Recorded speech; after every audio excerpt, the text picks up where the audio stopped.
అలా నువ్వు సూపర్, బాగా నటించావు. అత్తయ్యని బానే బుట్టలో వేసుకున్నావు. కంత్రిగాళ్ళని బుట్టలో వేసుకోవడం కష్టం గాని మంచి వాళ్ళని పడగొట్టడం చాలా ఈజీ. సరే సరే, ఇంతకీ సిద్ధాంతితో ఏం చెప్పించాలో తెలుసు కదా? ఓ, అవన్నీ నేను చూసుకుంటానుగా.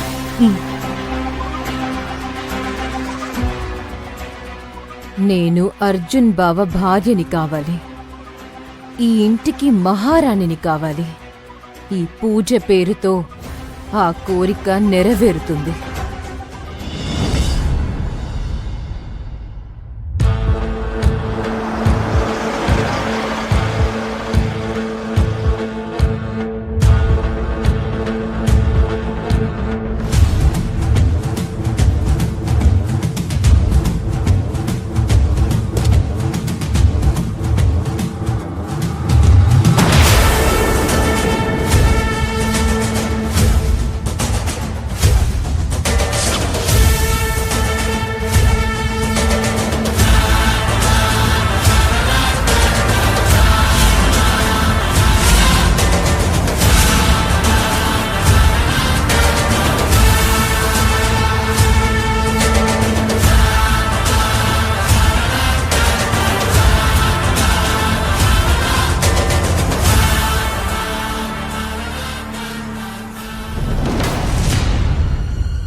ఏయ్, మళ్ళీ ఎందుకొచ్చావే? కూతురుగా నటించి మా జీవితాలు నాశనం చేసింది సరిపోలేదా? ఆగు! తల్లి కాని తల్లి, నేను కావేరితో మాట్లాడడానికొచ్చాను.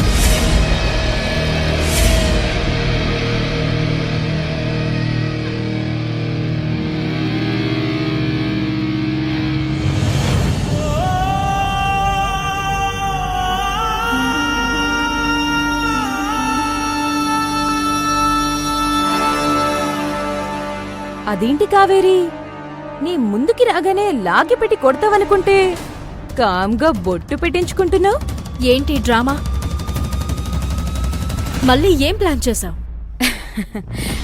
ప్లాన్లు స్కెచ్లు వేయాల్సిన అవసరం లేదు కావేరి. మా ఇంట్లో పూజ జరగబోతుంది. అది నేను నా కాబోయే భర్త అర్జున్ బావ కలిసి చేయబోతున్నా. ఆ పూజకి నిన్ను బొట్టు పెట్టి పిలుద్దామని వచ్చాను. ఏయ్, ఏం కూస్తున్నావే? నిన్నిక్కడే చంపేస్తాను. కాకి కాకి, ఇలాంటి డైలాగులు చాలాసార్లు చెప్పావు. నీ వల్ల ఏమీ కాదు, కాస్త పక్కనుండు. నా పని చూసుకుని వెళ్తా.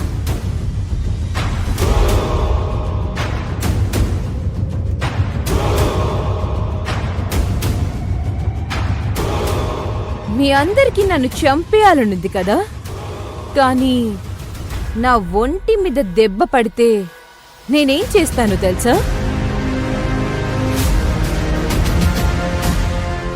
భువన అత్తయ్య దగ్గరికి వెళ్ళి, అత్తయ్య, నేను కావేరిని పూజకి రమ్మని పిలవడానికి వెళ్ళాను. తను నన్ను కొట్టి అవమానించింది